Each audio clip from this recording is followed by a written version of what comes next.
लिख लीजिए, माना कि शंकु की पहली शंकु की लिखिए, पहली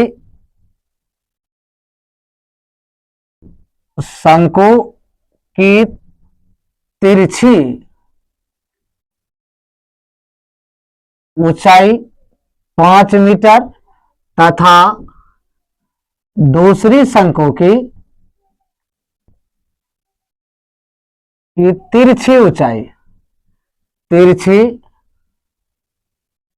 ऊंचाई 4 मीटर है। तिरछी हमको प्राप्त हो गया। अब व्यास हमें ज्ञात करना है, तो भाई डी आर बराबर समान व्यास है, तो आर बराबर हो जाएगा डी बाय 2। काहे कि व्यास समान है, तो आर बराबर हम मान लेंगे डी बाय 2 मान लेते हैं। अब देखो भाई कह रहे दोनों का अनुपात, तो पहले शंकु का अनुपात, पहले शंकु का वक्र पृष्ठ क्षेत्रफल निकाल लीजिए, फिर दूसरे शंकु का वक्र पृष्ठ क्षेत्रफल निकाल लीजिए।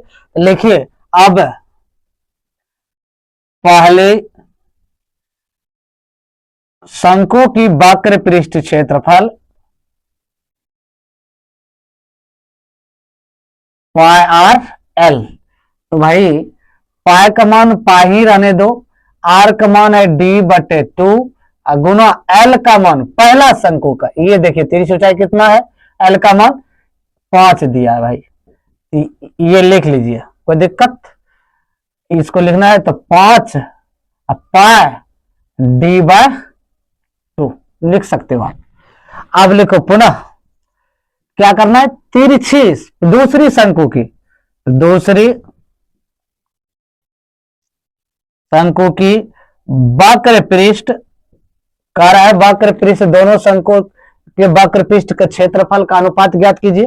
तो क्षेत्रफल बराबर ये भी पाई आर एल, तो पाई का मान तो पाई, आर का मान तो भाई समान है डी बाई 2 इंटू एल का मान आपका कितना है 4 दिया हुआ है भाई, माने 4 मीटर। तो भाई अब क्या करना है, अब ये दोनों का अनुपात निकालेंगे। अनुपात जब निकालेंगे ना तो दोनों को बट्टे में लिख लेंगे, पहला और दूसरा दोनों क्या करेंगे बट्टे में लिख लेंगे। तो पाई देखो डी 5 पाई डी, यहां लिखा ना 5 पाई डी बटे 2 बटे 4 पाई डी बटे 2, 2 तो कैंसिल हो गया, पाई डी कैंसिल हो जाएगा, तो 5 बटे 4 बचा बराबर 5 अनुपात 4।